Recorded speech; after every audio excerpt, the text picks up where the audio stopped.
ያበሻ ጎመንን ሁልጊዜ በተለመደው መልኩ መመገብ የለብንም። ዛሬ የተሻለና ቆንጆ አማራጭ አሳያችኋለሁ። የዛሬውን ጎመን ለማዘጋጀት ያበሻ ጎመን እንጠቀማለን።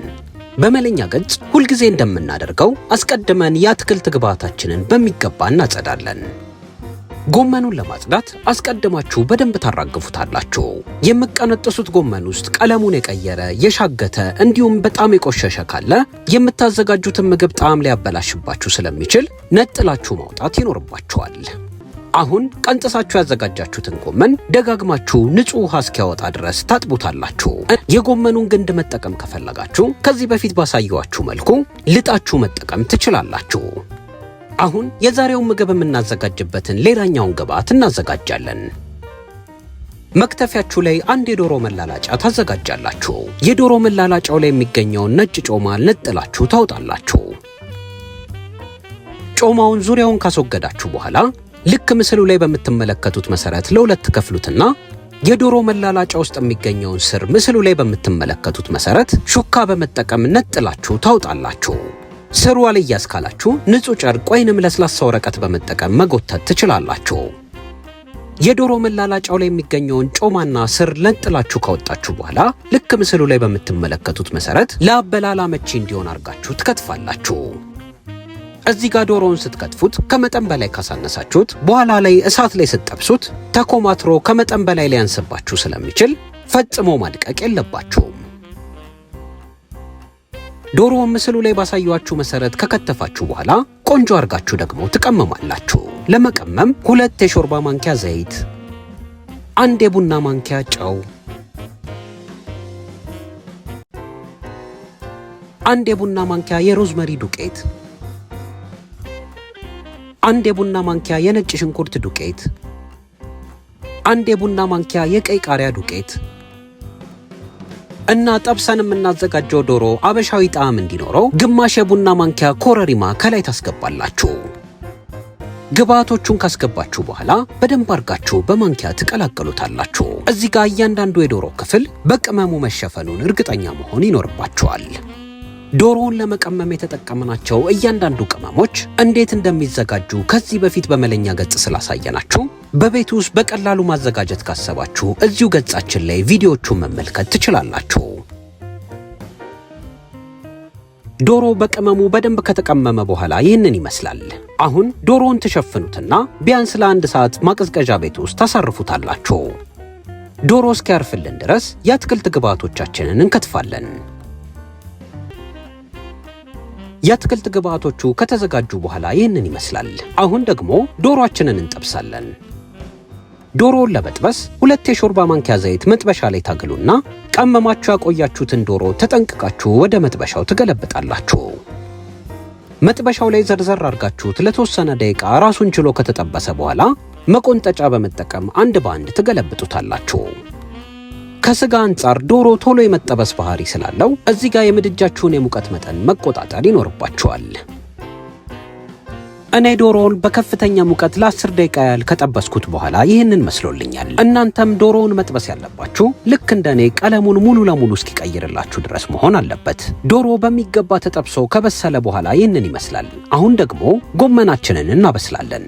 ጎመኑን ለማብሰል ሰፋ ያለ ድስት ላይ 4 የሾርባ ማንኪያ ዘይት ትጨምሩና ነጭ ሽንኩርትና ቀይ ሽንኩርታችሁን ታስገባላችሁ። ጎመን በባህሪው ሲጠበስ የተወሰነ ዘይት ስለሚፈልግ እዚህ ጋር ዘይት ማሳነስ የለባችሁም። ከጨመራችሁት ነጭ ሽንኩርትና ቀይ ሽንኩርት በተጨማሪ የዝንጅብል ቃና የምትወዱ ከሆነ በቀጭኑ የተከተፈ ዝንጅብል እዚህ ጋር ማስገባት ትችላላችሁ። ዝንጅብል የምትጠቀሙ ከሆነ አስቀድማችሁ ዝንጅብሉን ጨምራችሁ ለተወሰነ ደቂቃ መጥበስ ይኖርባችኋል። የጨመራችሁት ነጭና ቀይ ሽንኩርት ለተወሰነ ደቂቃ በስሎ ቀለሙን ከቀየረላችሁ በኋላ አራግፋችሁ ቀንጥሳችሁ አጥባችሁ ያዘጋጃችሁትን ጎመን ከላይ ትጨምራላችሁ። እዚህ ጋር ጎመኑ ድስቱን የሞላው ይመስላል እንጂ እየበሰለ ሲመጣ መጠኑን ስለሚቀንስ በደንብ ጠቅጥቃችሁ በእጃችሁ መጨመር ትችላላችሁ። ለተወሰነ ደቂቃ በእንፋሎት ካበሰላችሁ በኋላ ከድናችሁት በማማሲያ ወደ ውስጥ ወጋ ወጋ ታደርጉታላችሁ። ጎመኑን በማማሲያ ወደ ታች በከተታችሁት ቁጥር ከታችም ያገኘውን እንፋሎት በደንብ ጎመኑን ያበስልላችኋል። ይህንንም በእንፋሎት የማብሰል ሂደት የጎመኑ መጠን በደንብ እስኪቀንስላችሁ ትከተሉና ልክ የጎመኑ መጠን ሲቀንስላችሁ ምስሉ ላይ በምትመለከቱት መሰረት ታገላብጡታላችሁ። ስታገላብጡት ጎመኑን ከሽንኩርቶቹ ጋር በደንብ ማቀላቀል ይኖርባችኋል። ጎመኑን ከሽንኩርት ግብአቱ ጋር በደንብ ካቀላቀላችሁት በኋላ ልክ ምስሉ ላይ በምትመለከቱት መሰረት እየከደናችሁ እየከፈታችሁ እያማሰላችሁ በእንፋሎት በሚገባ ታበስላላችሁ። እኔ ጎመኑን በሚገባ ለማብሰል ለ20 ደቂቃ ያህል ድስቱን እየከደንኩና እየከፈትኩ የምድጃውን የሙቀት መጠን ደግሞ ከፍተኛ ላይ አድርጌ በደንብ አብስየዋለሁ። ጎመኑ በሚገባ እየበሰለላችሁ ሲሄድ ቀለሙን ሙሉ ለሙሉ እየቀየረላችሁ ይሄዳል። ጎመኑ ቀለሙን ከቀየረላችሁ በኋላ ከላይ አንድ ቁንጥር ሮዝመሪና ቀምሳችሁ የምትፈልጉትን ያህል ጨው ታስገባላችሁ።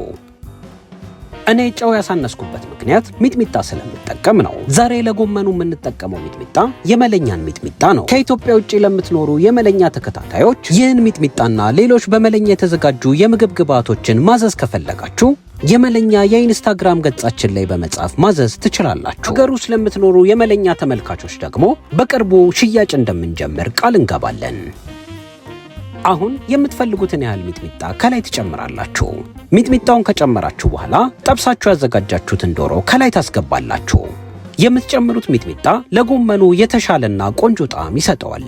ነገር ግን የሚያቃጥል ነገር የማትወዱ ከሆነ ሚጥሚጣውን እንደ ማባያ ከጎን ለብቻው ማቅረብ ይኖርባችኋል።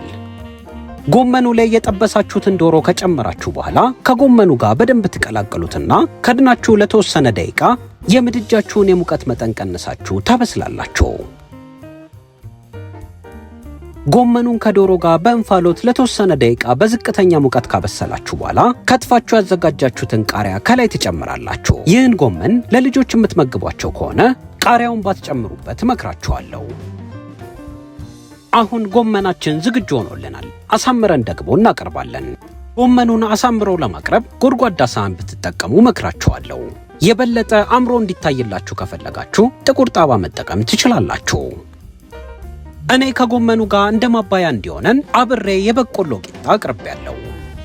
የበቆሎ ቂጣውን እንዴት እንዳዘጋጀ ነው በሚቀጥለው የመለኛ ቪዲዮ ላይ አሰራሩን በዝርዝር አቀርብላችኋለሁ። በተጨማሪ ይህን ጎመን በእንጀራ እንዲሁም ከዚህ በፊት ባሳየኋችሁ የተለያዩ የዳቦ አይነቶች መመገብ ትችላላችሁ። ጎመን በዶሮ እንግዲህ እንዲህ ነው የሚዘጋጀው። ሁላችሁም ሞክራችሁት እንደምትወዱት ተስፋ እናደርጋለን። በመለኛ ገጽ ሌላ እንድናሳያችሁ የምትፈልጉት ማንኛውም የምግብ እንዲሁም የመጠጥ አይነት ካለ እንደተለመደው አስተያየት መጻፊያው ላይ ጻፉ። የዛሬውን ቪዲዮ ስለተከታተላችሁ ከልብ እናመሰግናለን። የአበሻ ጎመንን ሁልጊዜ በተለመደው መልኩ መመገብ የለብንም። ዛሬ የተሻለና ቆንጆ አማራጭ አሳያችኋለሁ። ለማዘጋጀት በጣም ቀላል ስለሆነ ሁላችሁም በየቤታችሁ እንድትሞክሩት እንጋብዛችኋለን።